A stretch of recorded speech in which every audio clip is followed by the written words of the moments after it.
Hi, everyone.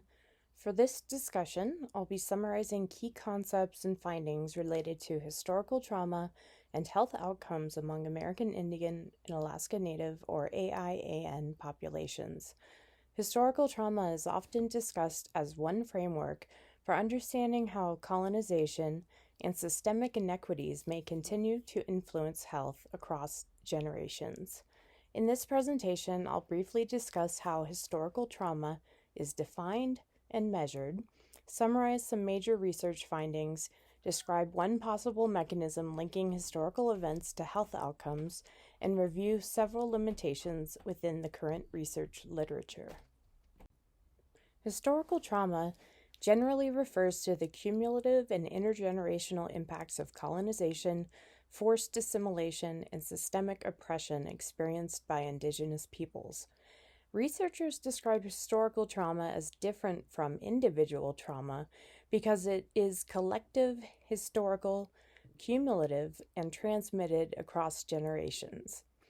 One common approach to measuring historical trauma is the historical loss scale, which asks participants how often they think about losses related to land, language, culture, spirituality, family, and community. Researchers also use the historical loss associated symptom scales, which measures emotional responses connected to those losses, such as sadness, anger, and anxiety, and difficulty trusting others. Another common approach involves residential or boarding school ancestry studies. These studies examine whether participants had parents, grandparents, or other relatives who attended boarding or residential schools, which were major tools of forced assimilation policies in both the United States and Canada. According to Gahn and colleagues, historical trauma is rooted in the broader context of colonization and ongoing structural inequities. The literature on historical trauma and health outcomes is broad and complex, but many studies have identified associations between higher indicators of historical trauma and adverse health outcomes identified within some AIAN communities.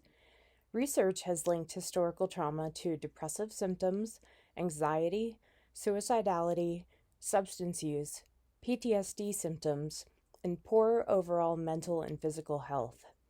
In their systemic review, Gahn and colleagues found that most studies reported statistically significant associations between historical trauma indicators and negative health outcomes. However, the findings are not always fully consistent across studies. Researchers also emphasize that these relationships are shaped by many interacting factors, including discrimination, poverty, chronic stress exposure, access to care, and community-level protective factors. Importantly, the literature also highlights resilience, cultural continuity, and community strengths within the AIN communities, rather than viewing Indigenous peoples only through a deficit-based lens.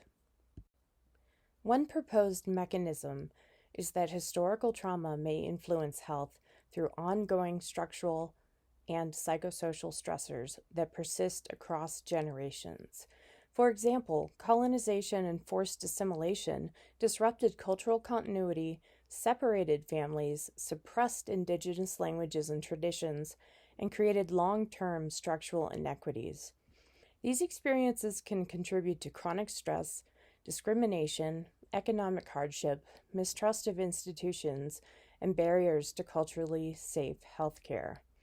Researchers suggest that these stressors may accumulate over time and across generations, influencing both mental and physical health outcomes. Some researchers have also explored possible biological pathways, including stress-related changes in gene expression or epigenetic processes, although this area of research is still developing.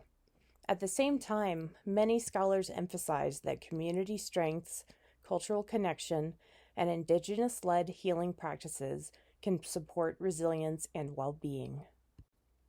Although the historical trauma literature provides important insights, researchers also identify several limitations. One major limitation is inconsistent measurement, Historical trauma is defined and operationalized differently across studies, which makes findings difficult to compare. Many studies are also cross sectional and rely heavily on self report data, meaning researchers cannot always establish clear causal relationships. Another limitation is the use of residential school ancestry as a proxy for historical trauma. While boarding and residential schools are extremely important historical experiences, they may not fully capture the broader and diverse impacts of colonization across indigenous communities. Gahn and colleagues also note that historical trauma may function both as a scientific construct and as a broader metaphor for the legacy of colonization and systemic inequities. Overall, researchers emphasize the need for more culturally grounded, community led, and methodologically rigorous research moving forward. In conclusion, historical trauma provides an important framework for understanding how colonization and systemic inequities may continue to shape health outcomes across generations among AIAN populations. The literature suggests meaningful associations between historical trauma indicators and a range of health inequities and adverse health outcomes, while also highlighting the complexity of these relationships and the importance of cultural strengths, resilience, and self determination. Continued research should be culturally grounded, strengths based, and guided by Indigenous communities and priorities. Thank you.